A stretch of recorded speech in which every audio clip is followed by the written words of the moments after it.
एक ऐसा युद्ध जिसने 300 वर्षों से चले आ रहे भारत में दिल्ली सल्तनत को जड़ से उखाड़ फेंका और इस युद्ध के बाद भारत में मुग़ल सत्ता को स्थापित किया। जी हाँ, हम बात कर रहे हैं पानीपत के प्रथम युद्ध के बारे में। स्वागत है दोस्तों, मैं किशन आपका स्वागत करता हूं कन्हैया स्टडी पॉइंट में। दोस्तों, हमारा आज का जो पानीपत वाला टॉपिक है, इसे हम लोग इस वीडियो में पूरी डिटेल से देखने वाले हैं और इसके बारे में पूरी विधिवत चर्चा करेंगे, ठीक है। और इससे पहले बता दें कि हमारे चैनल पर बहुत सारे वीडियो अवेलेबल हैं। यह जो युद्धों की सीरीज़ चल रही है, इसका प्लेलिस्ट भी आपको इस चैनल से मिल जाएगा, ठीक है।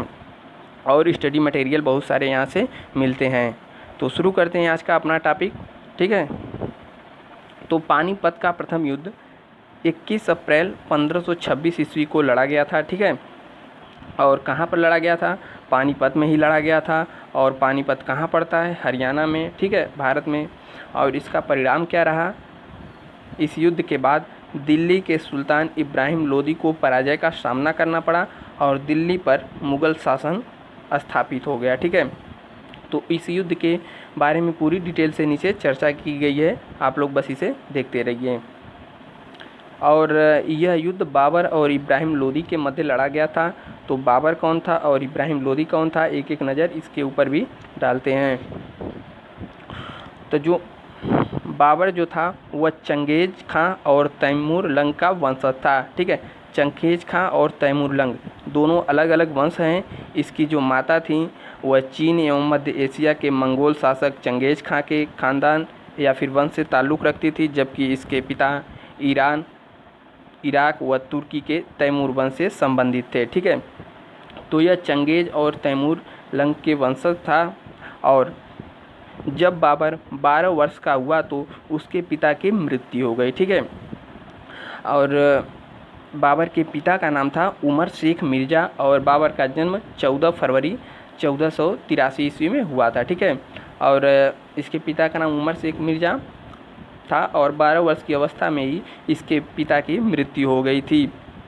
और पिता की मृत्यु होने के बाद इसे इसके राज्य से निकाल दिया जाता है।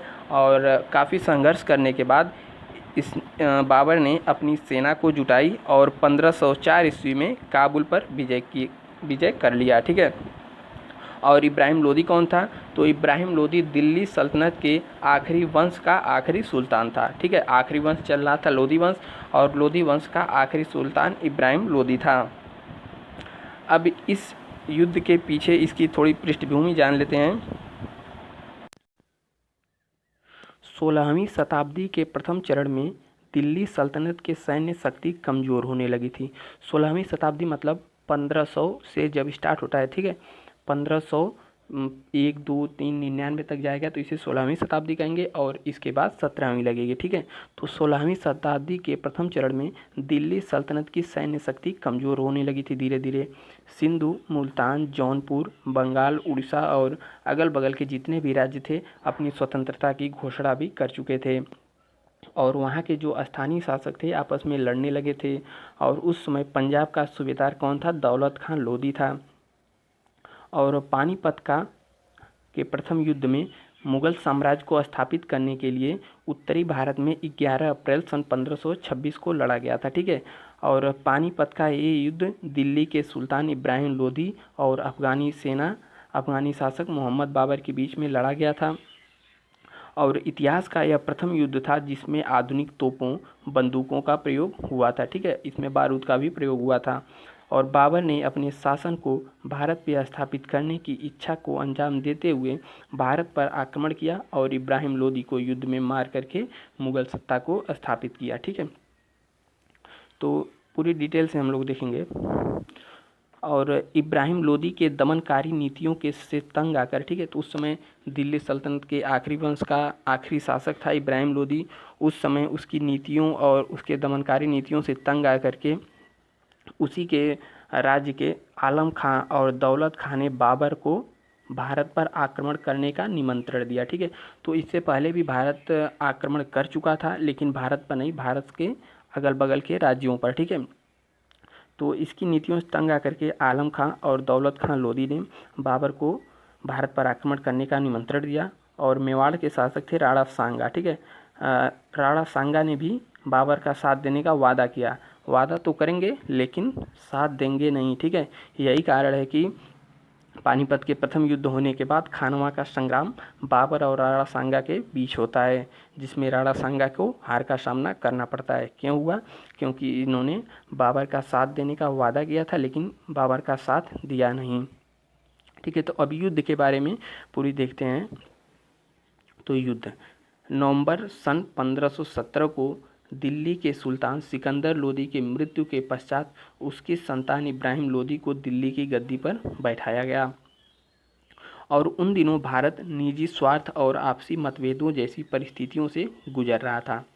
और इन विपरीत परिस्थितियों के चलते अफगानी शासक बाबर का ध्यान भारत की ओर आकर्षित हुआ और मुगल शासन को दिल्ली पर स्थापित करने के लिए 5 जनवरी सन 1526 को बाबर ने भारत की ओर कूच किया। कब किया? 5 जनवरी 1526 को। और इन लोगों की सेना की तुलना कर ली जाए तो बाबर की जो टोटल सेना थी 12,000 प्लस थी। और जितने भी राज्यों पर अधिकार करता गया, देशों पर अधिकार करता गया, वहाँ की सेनाओं को अपने सेना में ऐड करता गया। इससे इसकी सेना जो थी थोड़ी बड़ी थी। लेकिन जो इसका आत्मकथा है बाबरनामा, उसमें 12,000 सेनाओं का जिक्र किया गया है। और वहीं इब्राहिम लोदी की सेना की बात करें तो इब्राहिम लोदी की सेना में 1 लाख प्लस सैनिक थे और प्लस घुड़सवार और हाथी थे, ठीक है। तो इन दोनों की सेनाओं में काफ़ी डिफरेंट था। ये कहाँ इसका 12,000 और कहाँ इसका 1 लाख प्लस, ठीक है। और जब बाबर भारत की ओर चलने लगा तो यह सूचना इब्राहिम लोदी को मिली। तो उन्होंने अपने हिसार के सहयोगी शेखदार हमीद खां, कौन सहयोगी था? शेखदार हमीद खां को सेना सहित बाबर को दिल्ली की ओर बढ़ने से रोकने के लिए भेज दिया, ठीक है। तो पहले इब्राहिम लोदी नहीं लड़ता है, अपने सहयोगी शेखदार हमीद खां को भेजता है बाबर को रोकने के लिए।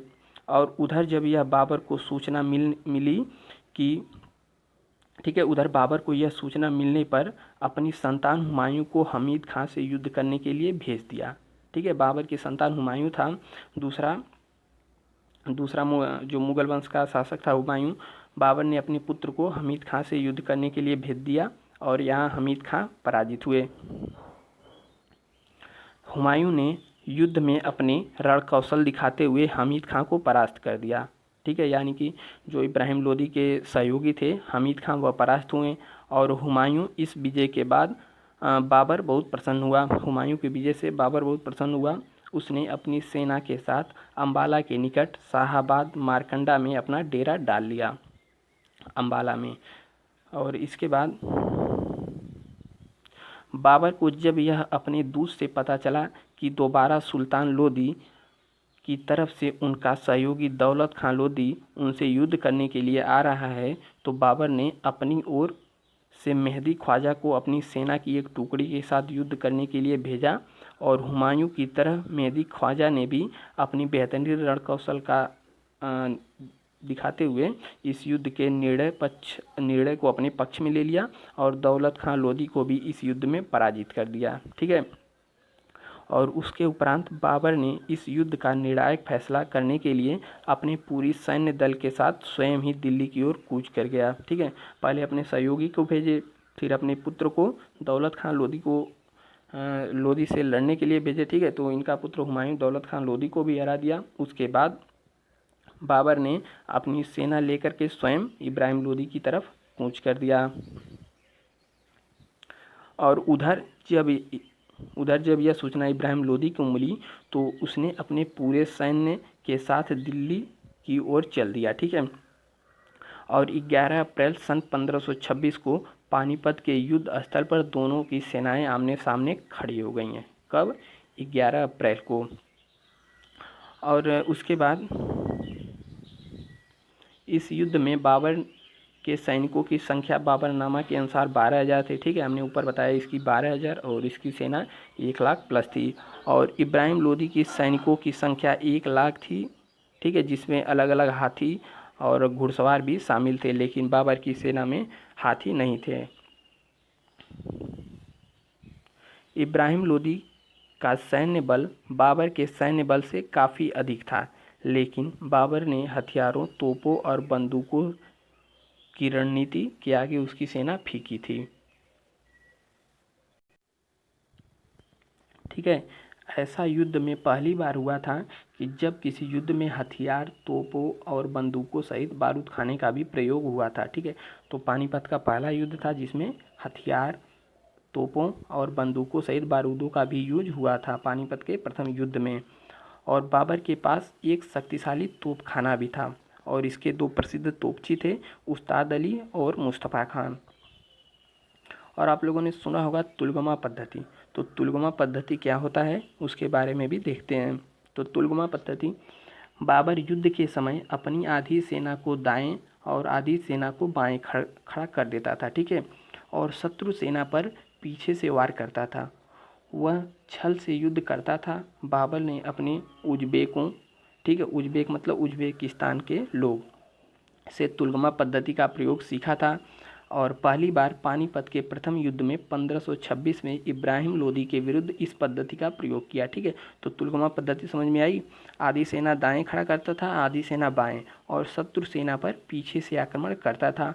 और यह जो तुलगमा पद्धति थी वह उज़्बेकों से उसने सीखा था और इस तुलगमा पद्धति का पहली बार प्रयोग पानीपत के प्रथम युद्ध में इब्राहिम लोदी के विरुद्ध किया गया। और इसके जो तोपखाने थे उसके दो प्रसिद्ध तोपची थे, एक उस्ताद अली और मुस्तफ़ा। ठीक है, तो अली, मुस्तफ़ा, तो दोनों सेनाओं की तरफ से भयंकर युद्ध लड़ा गया, परंतु इब्राहिम लोदी की कमज़ोर नीति और बाबर की तुलगमा युद्ध नीति के आगे इब्राहिम और बाबर के इस युद्ध का जल्द ही निर्णय हो गया और युद्ध में सैनिकों सहित इब्राहिम लोदी भी मारा गया। तो यह जो युद्ध लड़ा गया 21 अप्रैल 1526 को प्रातःकाल लड़ा गया था इब्राहिम लोदी और बाबर के मध्य। और बाबर की ओर से सेना थी लगभग 12,000 और इब्राहिम लोदी की सेना थी 1 लाख प्लस। तो इब्राहिम लोदी की हार के क्या कारण थे, क्या कारण था कि इतनी सेना होने के बावजूद भी इब्राहिम लोदी को हार का सामना करना पड़ा? ठीक है, इसका एक प्रसिद्ध कारण था, उस समय इन लोगों की नीतियों का और दूरदर्शिता का अभाव था। और जो है, और इस युद्ध के साथ ही बाबर की इस युद्ध में विजय प्राप्त करने से भारतवर्ष में लोदी वंश का अंत हो गया और मुगल वंश का दौर प्रारंभ हुआ। ठीक है, तो इनके सेना में जो 1 लाख प्लस सैनिक थे, तो ये सैनिक अधिकतर जो थे युद्ध के समय ही भर्ती किए जाते थे और इनके पास सुरक्षा कवच नहीं था और आधुनिक हथियारों की वजह से इब्राहिम लोदी की सेना को हार का सामना करना पड़ा था। और इब्राहिम लोदी की पराजय के क्या क्या कारण थे इसके बारे में भी एक नज़र देखते हैं। तो इब्राहिम लोदी की पराजय के कारण, भारतीय इतिहास का पहला युद्ध था जिसमें तोप और बंदूक और आग्नेयास्त्रों का प्रयोग किया गया था। ठीक है, तो इसके बारे में अभी हमने ऊपर चर्चा की थी। और इस युद्ध में बाबर ने नए युद्ध नीति तुलगमा पद्धति की यूज की थी। ठीक है, तुलगमा पद्धति और बारूद।